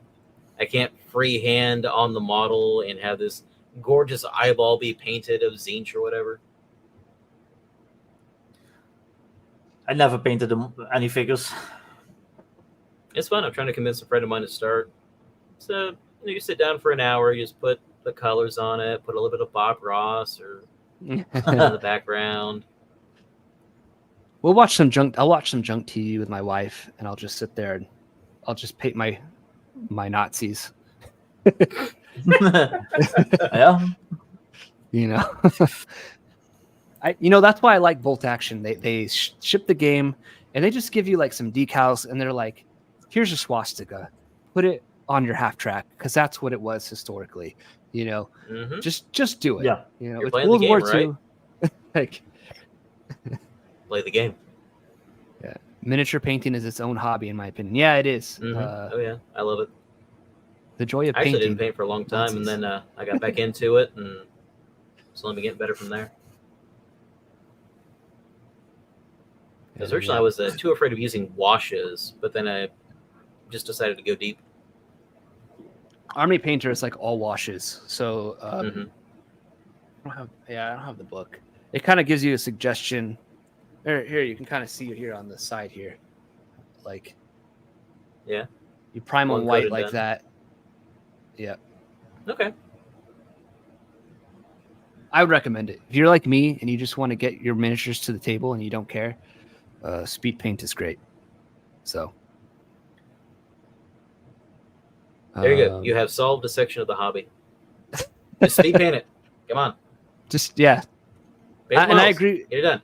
I agree with Legacy Game Mastering's tip of like 3 feet from the table, and if it looks good from 3 feet, like it's good enough. So, because I was talking to Sevenwent on the Gilded too, and he's like, I don't get why people put so much detail into some menus sometimes, because especially if you're playing a war game, like if I play Bolt Action, so I'm touching and getting my greasy Dorito fingers all over the miniatures anyways.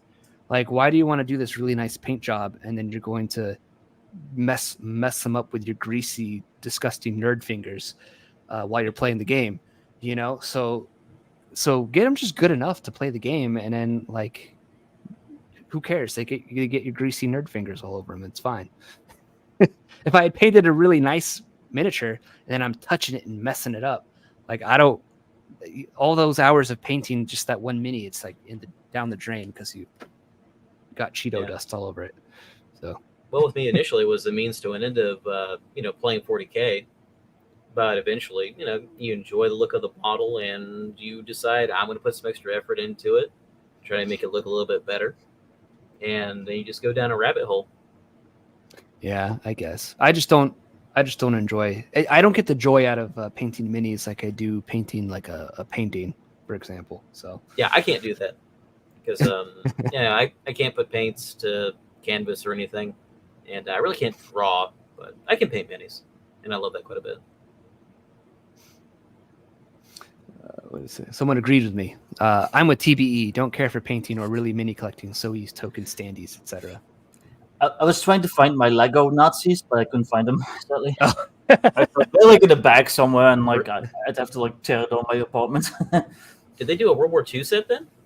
Not a official one, but there's like for a while there was like the Chinese knockoff Legos, and it looks exactly like Legos. It has the same measurements and everything, but they sold like World War II themed stuff. So I have like a Lego Tiger tank, and then I also have like a Lego British Army, I believe, and then like the Nazis, and there's like like a little like SS officer with like the scar and like the monocle and stuff like that. It's really funny. That's amazing. If I ever get to teach American history too, I would love to have some of those. Like, all right, guys, I brought in Axis and Allies, and here are some Lego Nazis. Here they go. Beardy Ben says you're so quotable, Vic. Yeah, well, I aim to please. But let's see. I'm sorry. I'm like so tired right now because my child she just drained me today. She's been sick and coughing in my face all day, and refusing to cover her mouth after I tell her repeatedly, and then just being obstinate all day today. So I'm just like, my brain is not, it's not in my body right now. It's all doesn't static. feel like it. Yeah. Mhm. Oh, apologies if I'm not for chat and for you, Dom and Vic. I don't feel like I'm on my mental game. Oh, I never am, so it's fine. I guess I say I never am, but I just feel like that right now. Yeah, I've been running for like well over 12 hours at this stage. I'm kind of out of it too. I mean, it's fine. Because I finished up running a game at 9 o'clock, and then just an hour later I was here. That's cool. So do you feel? I guess because I'm interested in the paid GMing thing, and it's something I've thought about doing. Like, why not? Do you feel like it? Do you feel burned out with it at all? Like running games, do you get the burnout with it? Because obviously burnout's a big, and GM burnout is a big thing in the 5e sphere. It's a big problem, according to some. But do you feel like it drains you, and are there days you show up and you're just like, this isn't fun, but I'm being paid, so I got to be here anyways? It never feels like it isn't fun, but I don't exactly like it if it feels like work. Which, with certain combats and certain situations, 5th edition does feel like work. Did I remember that feature the guy had that does the thing that counteracts exactly what I wanted to do at this stage? But it's my favorite thing to do is to just play the game. And if you're wanting to not get burned out, you got to reduce the amount of effort you put into the game before the game itself. So I would always recommend you do minimal prep. You have an outline of what you might use. And if you just lean into the setting, know it decently, and don't go hard on the voices or too hard on certain aspects of role-playing, you'll be able to go for a long time. So, for example, like I run games a lot. I've run games for a long time. But one game for 44 years, as I saw recently on Twitter, X, or whatever the hell it is this week, 44 games, D&D. So 44 years. So yeah, that was Rick Not a Killer DM stump, I believe. He's a good guy. He actually wants to come on Natural Ones, and I want to pick his brain about 1st edition AD&D. But that'd be great. that's something I want to have, is like a 44-year long campaign. That'd be amazing. So how best describe it? All right, so let's just use a football metaphor because some guys were talking about the table tonight. All right, so everybody's at the line, they're ready to go, and do you need the pads? Probably. But do you need anything else beyond the pads? Well, you might want to have a sort of uniform. But you're really there to see the kickoff, right? Hey, we do the recap. Let's get it on. Let's see where the players take it. But the players are on an established field, and there are rules to keep them in bounds, right? Sometimes things might go kind of wonky, and you have to make a ruling. But so long as they're doing their part, you're doing your part, you can keep it within those bounds, and who knows, maybe they score in more ways than one. Yeah, so do you run like a more sandboxy? I have trended towards a more sandbox style over time because I do think it is easier overall to react to what the players are doing naturally than have a more detailed outline of what the session is going to be. Yes, I like insert names comment here. I was going to highlight that one. Thanks, Vic. Burnout wouldn't be as bad if people that wanted to RP were willing to DM as well. They'd be more player DM rotation. Yeah. I agree. Like, if you give your DM a break sometimes, I guarantee your DM, your forever DM, if you went to him and said, "Hey, bro, I want to run a game one week. Do you want to be a player?" And he'd be like, "Heck yeah, dude. I'll be a player in your game. Give me a break. I would love that." I guarantee your DM would do that. So, yeah. I mean, the odds are anymore your DM will have something like this. You say, "Hey, sit down, read parts of this, ask me questions." But then you just make the scenario, and then you react to what we do. Yeah.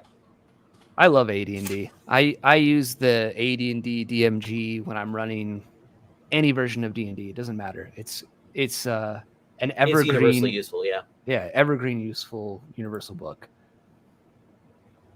No, it's also the only place I've really seen people use the word milieu outside of academia. He was like, wow, what? This guy read books and he had a style. And I enjoy that. I actually like the whole Gygaxian thing. Anyone ever have the experience where the forever DM is the worst player? I kind of fear that sometimes Yes. when I'm asked to be a player and I'm like, I've been a GM for so long, like the player mindset is different, and I get self-conscious that I'm going to be super bad at it.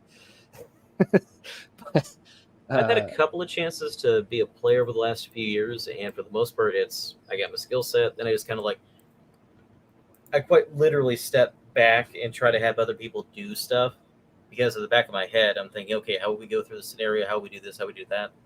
So I pull out to some extent. and then Mr. Max says, burnout wouldn't be so bad if players weren't passive.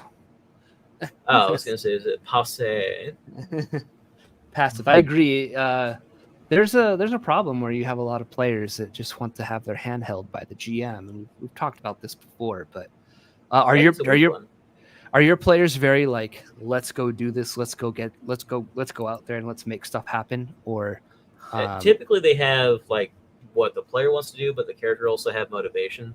So for example, tonight's game, they actually have an NPC with them who was a petrified elf who has joined them because, you know, she's grateful and everything for what happened. But one of the players saw her.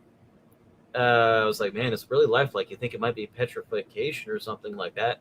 And immediately he was like, I'm going to drag her out of Under Mountain. I don't care what you guys are doing. I'm going to go get her unpetrified, and then I'm going to kiss her. And so his character's goal for several sessions was, you know, to have her with them and fighting, but eventually to try to get lucky, and it was hilarious. That's funny. So having player goals and also character goals is something really useful. One tool I like to use in character creation when I work with somebody is, all right, what does your guy do as a day job when he's not adventuring? Because it's going to come up at some point. It gives them a sort of a background, maybe something like Scarlet Heroes, where you have a background and it affects certain things. Sure. So this comment, maybe Choco, because posse or that typo, that's like Dutch for passion. So, I mean, that's more modern D&D, I guess. If you involve passion. Yeah, then on Friday, one of my players, he wants his character to become a nobleman, and he offhandedly mentioned one time he had a sweetheart in Waterdeep, and that's become a whole thing. And he's about to wind up getting what he wants through barely surviving his adventures, building and rebuilding a castle, staking a claim, and having connections. So all that good medieval stuff. Yeah. So how many different groups do you have, and how many players are in each group? I know you kind of answered it, but I'm curious. Yeah, so let me work some clarity. Most of my games are weekly. So I've got a weekly game on Monday and on Thursday and on Friday. Then I've got basically a game where that's every other week. That's Warhammer Fantasy Roleplay. And then right after that one, I actually go out of town. And that's for a different game where it's got 5 players there.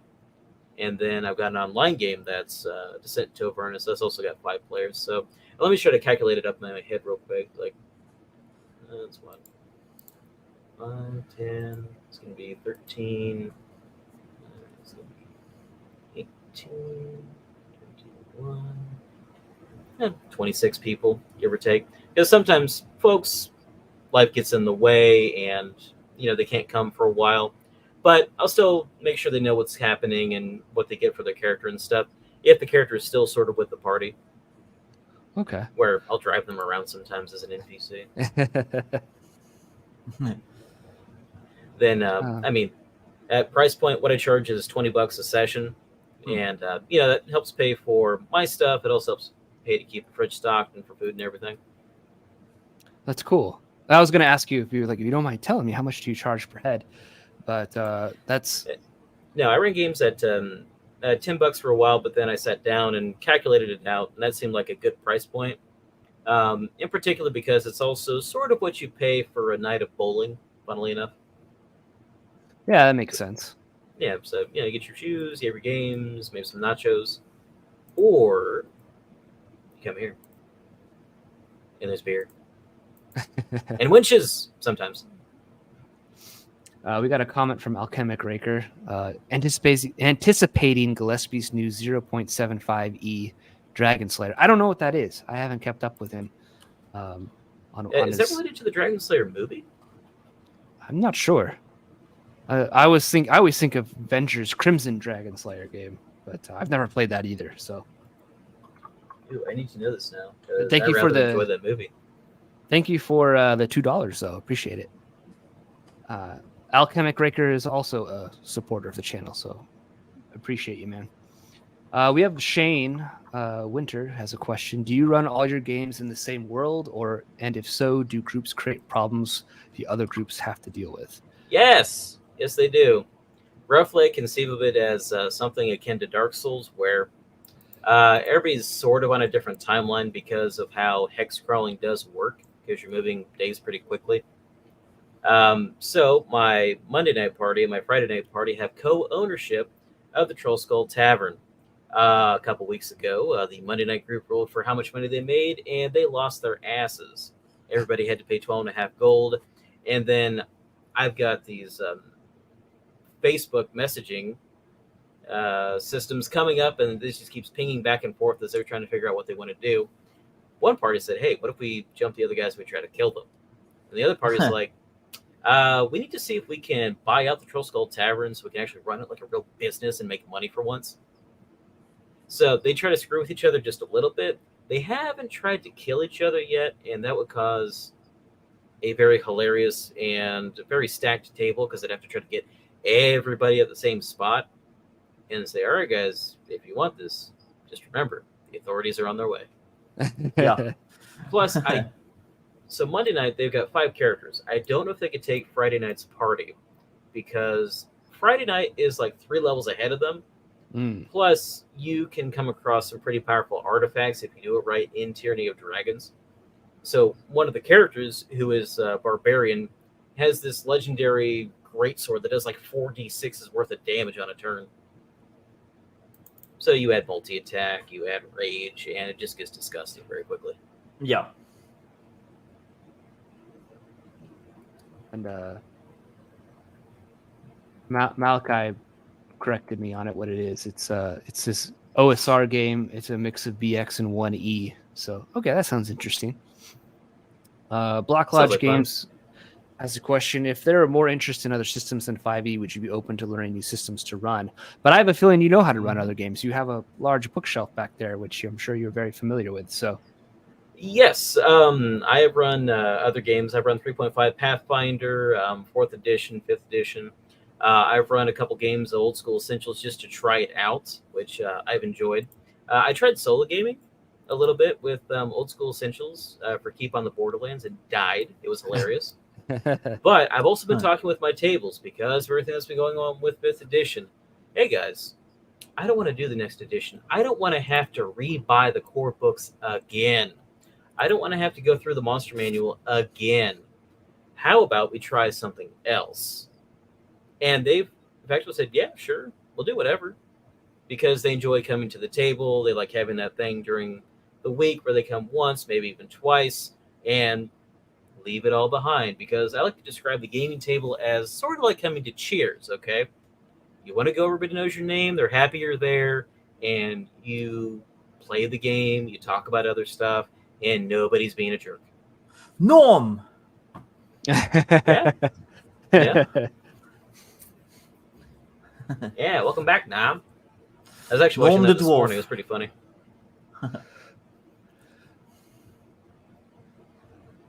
Dude, 40K, I could not possibly get back into the hobby at this stage. I tried to pice out like a basic army anymore, and it was just disgusting.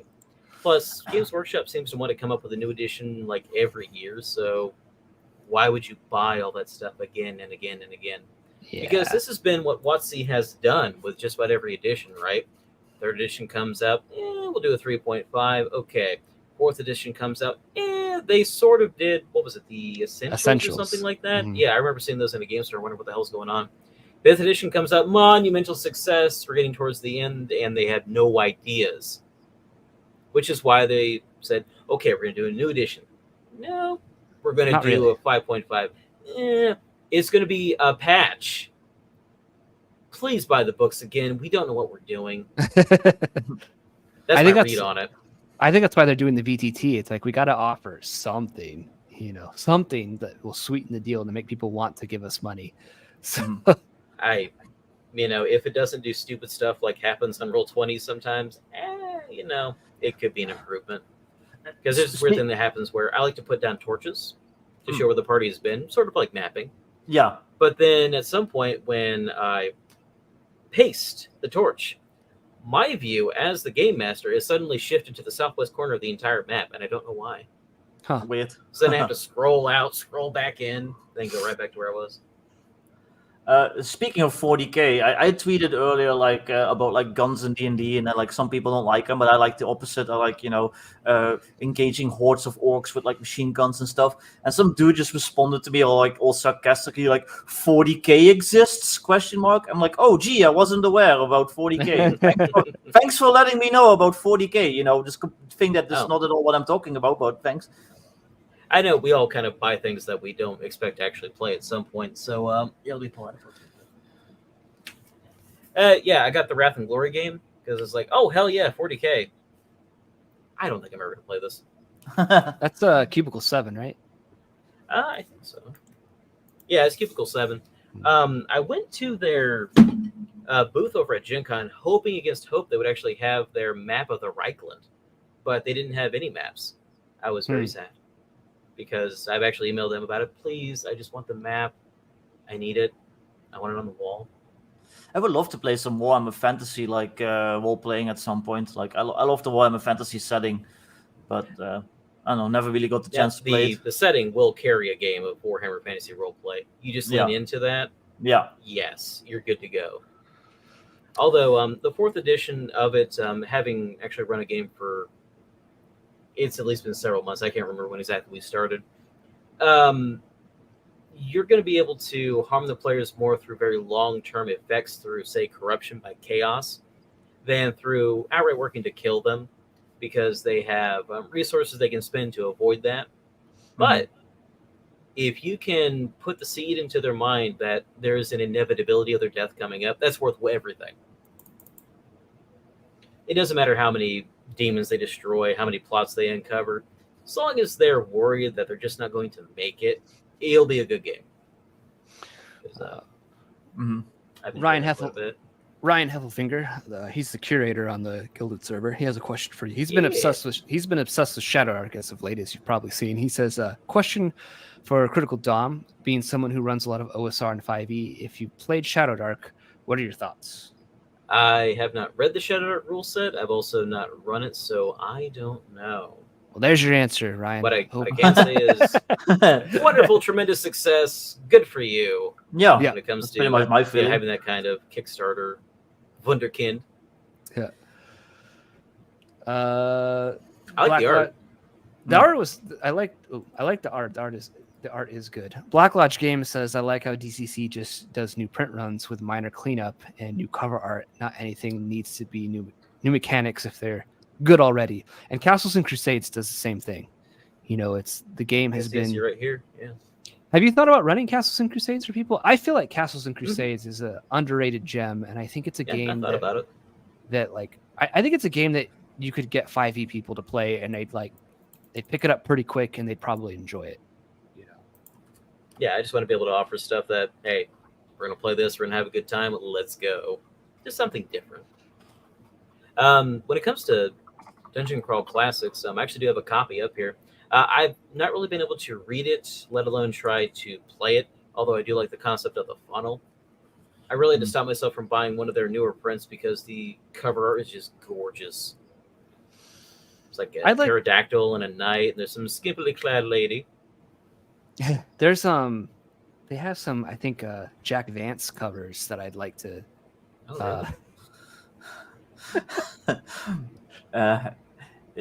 No, we're setting up Oh, my shit. my Make a Wish.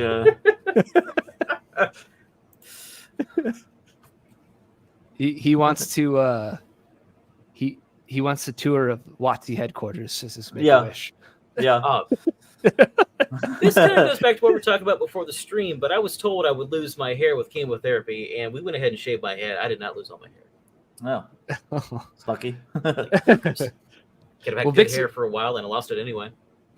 Vic was an accident anyways. I've had what Yeah. happened to Vic happen to me. It's not fun. Yeah. Yeah, but I don't know. It's kind of growing on me. I'm kind of liking it. I look kind of badass. I think people are saying that I look like an escaped Russian prisoner or like stuff like that. There Like you go. I'll take it. Like just need some cathedrals to toot on my chest, and yeah, I'm good. Go for the Jason Statham. Yeah. Yeah. Other games I've been thinking about offering include the Fallout 2D20 game, because I tried that out at Gen Con, had a good time. Actually, Crafty Matt's in the chat now. I got the huge bundle with the Conan 2D20. I want to try that too. Yeah, I just want to get away from 5th edition at this stage, because as far as I'm concerned, I've played it out. Have you ever thought about running like a Traveler or something like that? I'm a Traveler guy, so And I have not considered it. I could look into it. Travelers. I vaguely know what it is. I mean, I think your players would probably enjoy. I have this version, Mongoose. the Mongoose Traveler here. Yeah. This is pretty fun, I and don't see a mongoose traveling. This is false advertising. Mongoose Publishing, yeah. Yeah. They this version is pretty good. I'm more partial to Classic Traveler, the 1977 version, but I get why people like this version. Okay. But players might like this one. The character creation is fun. You do like a life path system, and this version really encourages players to do the whole character creation thing together and sort of build like connections with each other. So like when you're building a Little character, team. yeah, so it's like, oh, I served in the army, and like your character served in the army, like we served in the army at the same time at this point. We So got the same this, tattoo, bro. yeah, we got this connection cool. here, and there's like some skills that they can share and get because of it, and then there's like group skills that they get at the end. And character creation is just fun because it's like, even in this version, you can't die in it, which is kind of sad, but you get all these like random tables here that are quite fun to have players experience, especially when they try and get into a career path and then they don't get it. So I don't know. Then they get drafted into something, or they go to prison and they got to roll in the prison tables and see what happened to their characters then. And this is all before you're like actually playing the game. So like character creation becomes this sort of mini game session it's quite fun. So how does it deal with, say, economics or starting a business or something like that? Because I did run a Fantasy Flight Star Wars game for a bit, and it was kind of hilarious about halfway through the campaign, where they had actually hijacked an Imperial like space truck, and it had all kinds of stuff in it, and so they just decided they wanted to go off the rails and go sell things. A Traveler, like there's a lot of stuff for that. I bought it on Humble Bundle recently, and it comes with like this 500-page adventure where you kind of like privateers, and it has like all these rules for setting up trade routes, setting up alliances, all this stuff. So Traveler is like really good for that. You can literally just play like traders, like do whole campaigns just being traders, flying from planet to planet, trying to get the best deals. The core book has a whole section on trade. There's trade stuff in Warhammer Fantasy Roleplay. You just have to get the death on the right companion, but it's pretty cool. Yeah, this has rules for like passenger traffic, like freight traffic, random passengers. Because in Classic Traveler, you always make generally it's like you're doing space trucker stuff or like space Uber, but you always make a roll. Yeah, you always make a roll as the referee to see if one of the passengers wants to hijack the ship the players are on, and if a hijacking is going to occur. So it gets kind of fun. Yeah, so you can kind of do Firefly then. Cool. Yeah, well, there's speculation. I don't know if it's true or not. I think maybe it is. It's based on Joss Whedon's Traveler campaign. That's what Interesting. Firefly is. Yeah. But yeah, I've you heard got that rules too. for smuggling, cool. illegal goods, so trade goods. You got lots of stuff here for trade. So if you wanted to run a commerce game in Traveler, you'd be pretty good, even in the new version. Obviously, Classic Traveler has it too, but the Mongoose Second Edition has it as well. Yeah. So in I got a guy Name who here, definitely love that. Yeah. And Name here has a comment. I'm about to take a break from fantasy. I'm thinking about jumping into cyberpunk, but I want to expand it beyond the you're a team looking for jobs. Rinse and repeat. That seems to be most of cyberpunk. So my solution to that is usually like in cyberpunk specifically, like you could be the dudes that hunt like those teams. You could be like MaxTech or something. You could be like a SWAT team or like a group of like detectives or like secret police or like corporate agents or whatever that like they go after the people that like that like the Shadow Runners basically. Well, that that's Shadow One, but you know what I mean. But another solution is, and this is a suggestion from a friend of mine. He wanted me to run a cyberpunk campaign like this, but we haven't gotten around to it. Is playing the medical teams, like the ones that like respond to like the medical emergencies to the people that have like the high level insurance. Yeah. And like if they flatline, like all of a sudden this heavily armed like squad of medics show up, like, and like that could be fun. Like a high value client, they flatline, you drop off in like some slums, you have to fight your way to a gang to like get to them and extract them and stuff like that. So yeah, that's like different stuff you can do. You don't always have to play like edge runners or whatever. Yeah, the trauma team, exactly. You could also, you could do the job thing, and as it goes, you just link the jobs, right? Like, yeah. I think that's what you'd have. The suggestions you've given kind of already do that. Like, if you're trauma team, all of those missions, all of those jobs are linked together as your trauma team, and you're out there to like do medical services on these people that have that are dying or whatever, paid for their insurance. If you're like some corpo secret agents or whatever, enforcers, everything is at the behest of that corporation. Yeah. So I don't know, even if they are just doing like the edge runner thing, like you can link it together and I think make a long running campaign where it's not just like, here's this job, now here's this job. That feeling of like, I get what you're saying. You feel like everything is like a one shot, like a continuous one shot, and you don't want that. I get that. I've never actually played a cyberpunk game, but I do like the genre. Although maybe it's been long enough, I might go back and watch Cyberpunk Edge Runners, because maybe enough time has passed that I forget a lot of the beats. Because that was fantastic. I really enjoyed it. I liked Edge Runners. It was good. I want to run 2020 someday. I just haven't gotten around to really diving into this, but I always say this, but I want to run 2020, but in the Robocop universe, because I think that would be really awesome. Yes, please. And like, you wouldn't really have to change that much. Like, Robocop would just be like, you take like Adam Smasher's stats and you call him Murphy, and that's like it. So. Yeah. And insert name is thanks you for the advice. Yeah. You're welcome. Do your players show any interest in sci-fi, or like how do you gauge the water when you're trying to sell them on something, or do you try and sell them on something, or do you take their, because they are customers, do you take their opinion on what they want you to run that you have into account, or are they all just kind of fantasy people and they're like, we want to play fantasy? Gotcha. Well, in addition to doing my paid GMing, I mentioned a Star Wars game a little bit ago. I just did that for fun on the side. And about, 5-6 of my regulars showed up for it, and they enjoyed it. One of the guys is an absolute Star Wars fanatic, and most of us like the movies anyway. And for the most part, my guys will play whatever. But we also do discuss, like, hey, which campaign do we want to do?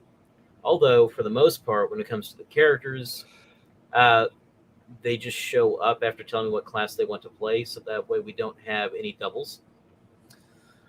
Because then they have to, if I might use the phrase, discover each other.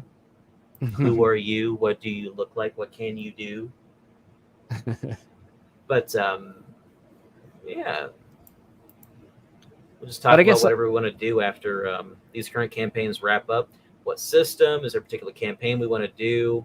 You just want to drop in the middle of nowhere and just kind of do whatever. I actually did that for a good while on Tuesday nights, and that was a setting I wrote like 10 years ago at least. It was back when the Hobbit movies were kind of new, and they took over a country because 5th edition characters are powerhouses like that. Yeah, it was horrific because if you recall, you've seen the third Ninja Turtles movie where they go back in time to Japan? I've not seen it, no. Okay. Ninja Well, Turtles lucky you. that movie sucks ass. It sucks ass, but there's I never one scene the saw players it. were thinking of where the turtles come up the poop gate that's in the bottom of the prison. Yeah. And so they got into a place that didn't want them in there, and then they took over a castle. It's like, you sons of bitches. Like, all right. But you can try. You can succeed. You can also die. So you take that risk, and there you go. I guess I was just curious, like how receptive they are. Like if you were to go, like, hey, let's play some Traveler. Are you guys interested in playing some Traveler, or something like that? I think to be rather receptive. They do just enjoy gaming for itself. Okay, Because I wouldn't That's say cool. that any of them are really married to, it must be D&D 5th edition. Because it does have a gameplay loop. We know what that is. We kind of know how everything works. And so if you've done it for enough years, and 5-6 years some of these guys I've been gaming with, we want to try something else. Get a little different flavor, like say your Atomic Punk, Nice. White Box. I gave them that for Christmas. I did pick up Cow Punchers if Awesome. they want to like punch cows. And then I read a little bit of Warriors of the Red Planet that you sent me, so yeah, that's pretty cool. I like some Warriors John of the Carter Red. stuff. Yeah, Warriors of the Red Planet is cool. I kind of want a solo game at that just to kind of try that out. But Everyone always shows John's games and nobody ever shows mine. I know it. I see how it is. hey, okay.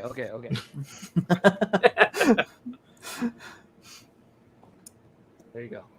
Yay! But that doesn't count. You have to do that. You're my friend. You're obligated. Go buy this for 5th edition. Yes. I'm gonna have to buy this like right now. Well, not you. I mean, you can if you know.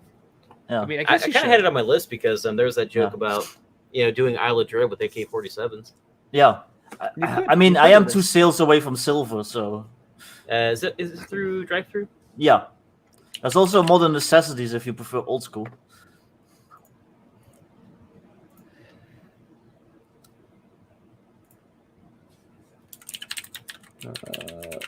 Trying to catch up with. Is chat Modern here. Necessities the one that's for basically Oh. OSE? Yeah. Let's Yeah. see. And yeah, That my Modern 5e Necessities book is huge. Yeah. Well, that's not modern It's a good necessities size. technically, but yeah. Yeah, it's what is it, like 216 pages, something like that? Let's see. Your book is, I guess, not including the maps, 202. Mm-hmm. I'm sorry, Vic. I gotta send you I'll send you the tiles for this Yeah, because I need it so you can use it in your version of Dungeon Painter. yeah, definitely.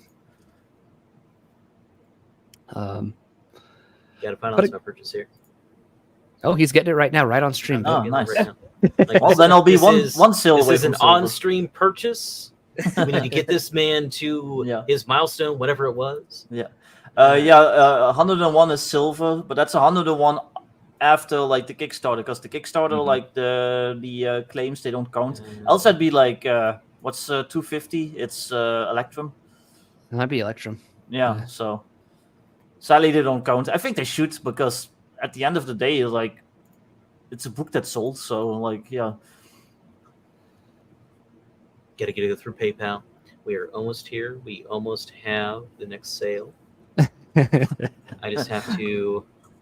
Actually, there was a joke I was going to do. There was a bit I was thinking of doing the radio voice. Because, hey guys, it's time for the show. I'm here with John, the basic expert, and Vic, the Flying Dutchman, or whatever his thing is. He likes to paint because he's a Dutch boy. But it's fake. It's entertaining, but it's fake. There's like me. Like I got a terrible voice. Terrible voice for radio. Not a Same. good face for the screen. I had a And great face for radio. I do too. I think we all do.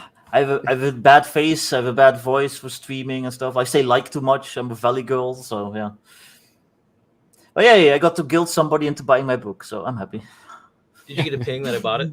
Let me look at my email. Yep. Nice. Woo! There we go.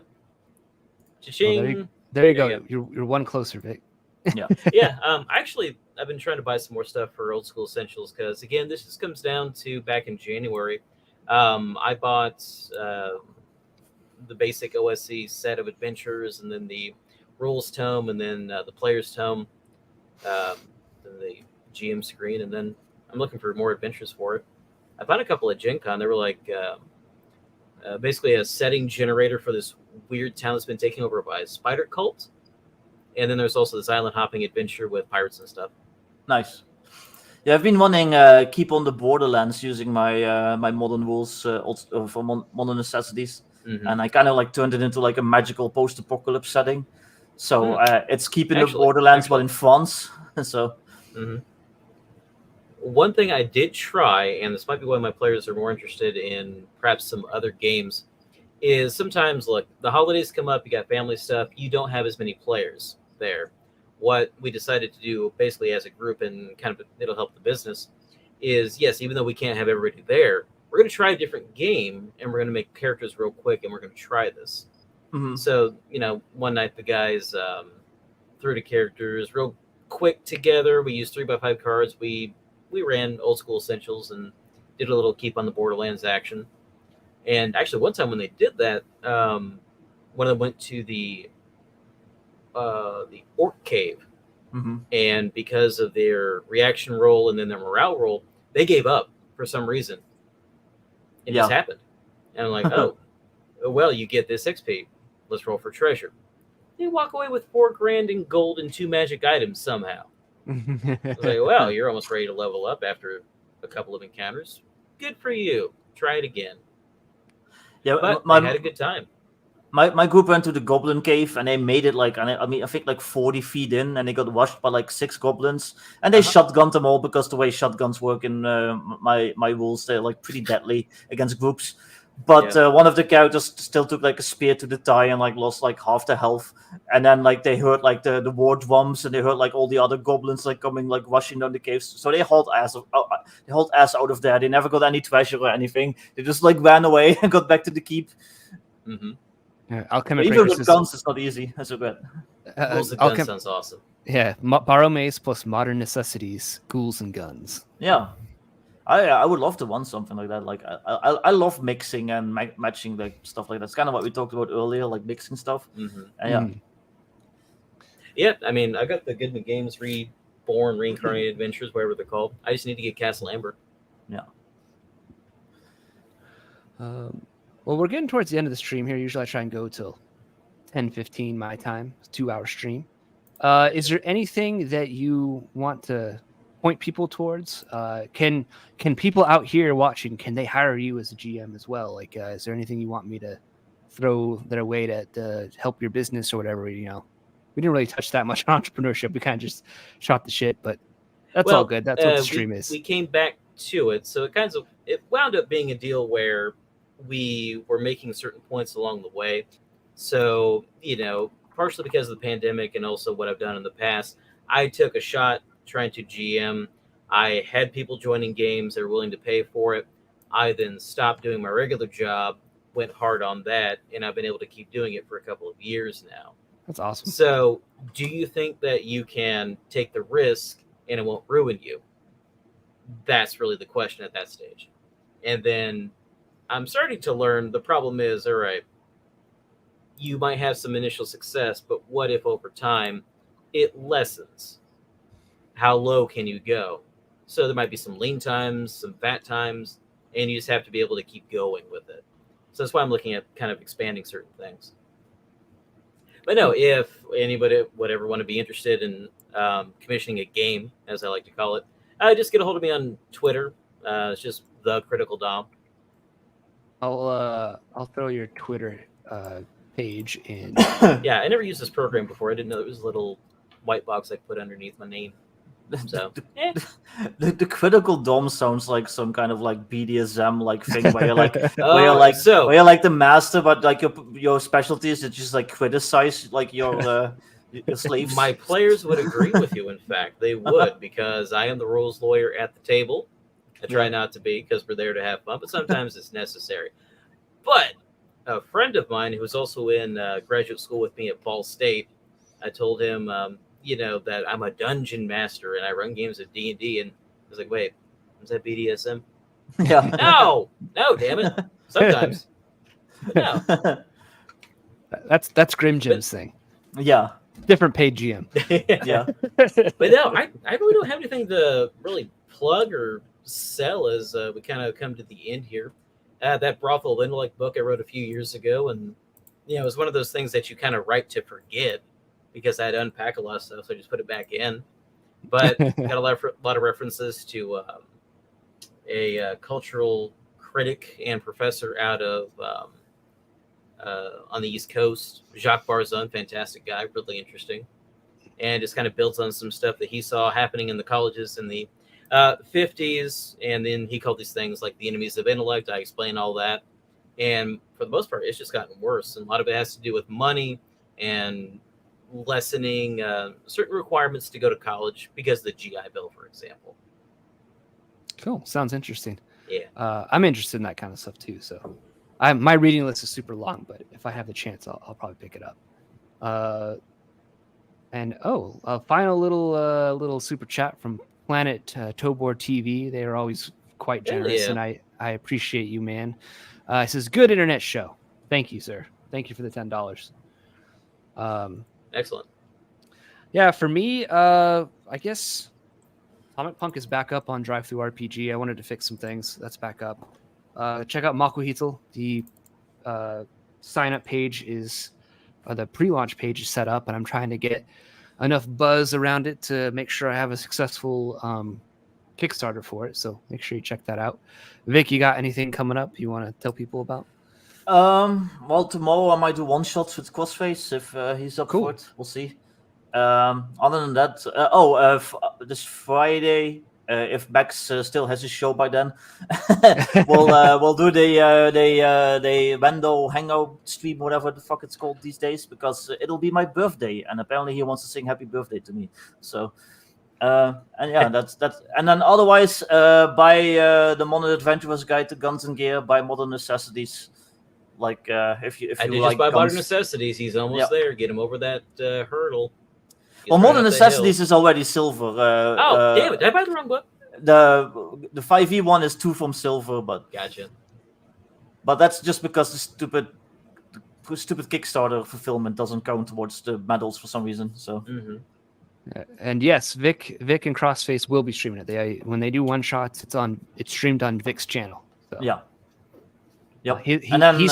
He's tagged in the video description below. If you click on his name, you can get to his channel.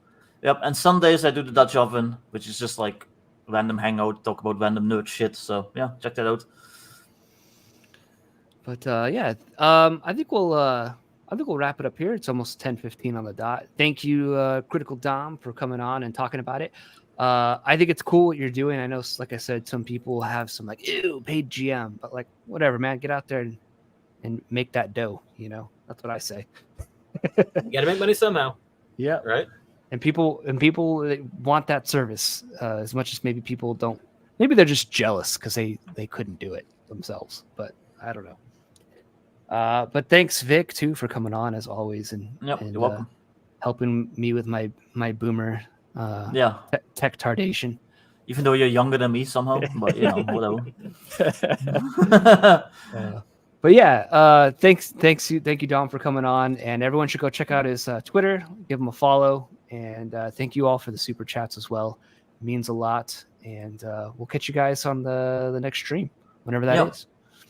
Dag iedereen. All right. See ya. Well,